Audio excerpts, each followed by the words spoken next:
Alright, you know what time it is? It's Poohin' time! Oh yeah! What's going on, everybody? Welcome to the channel where we talk about the good, the bad, and the ugly. My name is Miles Gutierrez. Thank you for joining me today. Winnie the Pooh Blood and Honey 2 is finally out in theaters, and I have been really excited for this movie because I am in the minority that finds Winnie the Pooh Blood and Honey a guilty pleasure of mine, even though I haven't had the urge to go back and watch it. If anybody wants to come up to me and fight me and say that Winnie the Pooh Blood and Honey is just pure garbage and utter trash, I won't fight you on that because I can acknowledge it. However, it's my kind of trash, and I kind of put it in the same category as I do with MacGruber because that is an underrated comedy that I just have a lot of fun with, and I just had a lot of fun with Winnie the Pooh, Blood and Honey for what that movie was. It gave me what I went in for. It gave me my money's worth. So going into Winnie the Pooh, I was very excited for this movie because it had a bigger budget. It looked like the budget was going to get put to use. Boy, do they use their budget to their full advantage because going into this movie, I kind of just wanted them to do the bare minimum in order for me to come out enjoying this movie, and I was very pleased with this movie. That might be the last bear joke, but who knows? So in Winnie the Pooh Blood and Honey 2, you kind of have a new story going on. This time around, we're kind of ditching the eye candy plot that Winnie the Pooh Blood and Honey had. This time around, we're basically dealing with Christopher Robin. This is his story from beginning to end, in which he's kind of blamed for the murders that happened in the 100 Acre Woods in Winnie the Pooh Blood and Honey.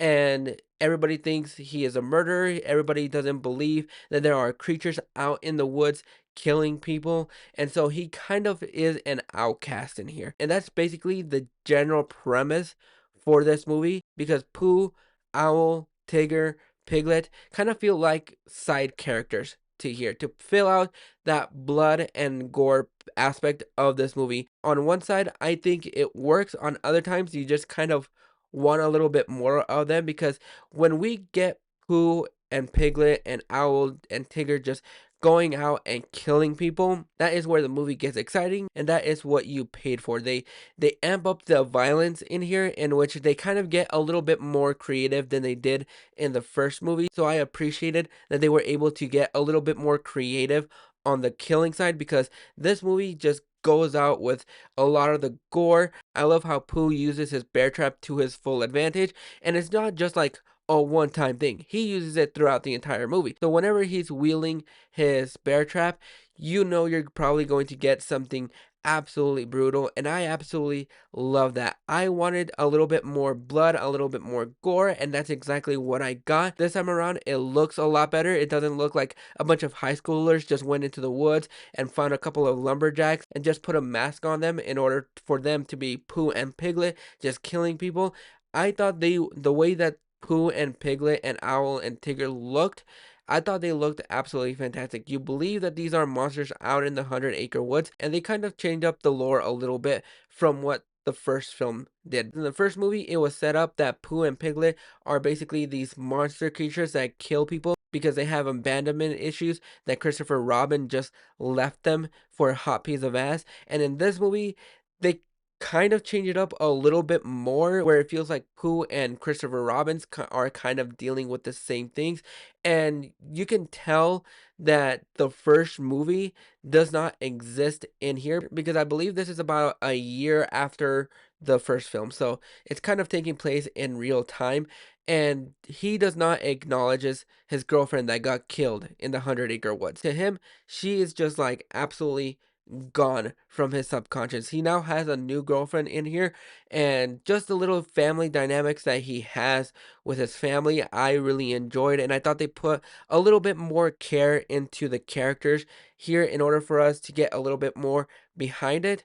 However, I kind of wanted a little bit more of Piglet and Tigger because even though they are used in here, they're barely used in this movie, and I just wanted a little bit more of them because when I saw the clip of Tigger, I wanted to see what they were going to do with that character in here now that he's put on in the public domain, and it feels like they just had to use him in here not only because he's now in the public domain, but I feel like they wanted to snatch up this Tigger in order for somebody else not to use him in a standalone Tigger movie. So it feels like he was just added in here just so we can have a little bit more of the original characters. Definitely not the best movie of the year. It's definitely no masterpiece by any stretch of the imagination, but it gave me what I wanted. I wanted a little bit more blood, a little bit more gore. I wanted them to get creative with the kills. I don't think the subplot with Christopher Robin, also not only just being the outcast, but kind of trying to figure out what happened to his brother, I kind of liked it, and then they did something creative. So there was a little bit more creative, there was a little bit more imagination used in here that I really enjoyed. And this is just all setting up the universe that we have going on, the Pooniverse. We have Pinocchio coming up, we have Bambi, which I'm really excited about. We have uh Peter Pan, Neverland Nightmares. We have, even though it's not connected to this cinematic universe, there's a Cinderella's Revenge coming that I have personally wanted. And while we're at it, why don't we just throw in the little ice signs? Why don't we get those little creepy fuckers in there and just expand it a little bit more? I enjoyed this movie for what this movie was.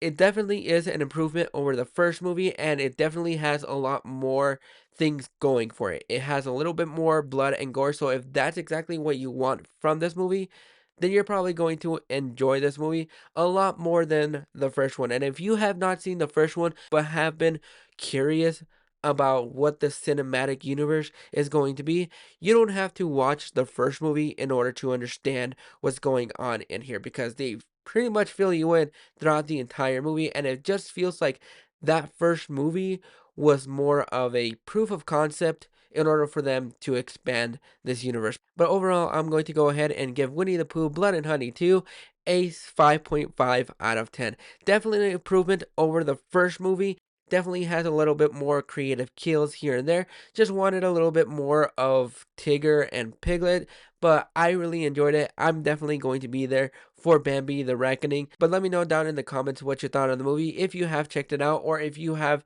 no plans of checking this movie out. Go ahead and drop your thoughts in the comments below, and I'll catch you guys for the next video.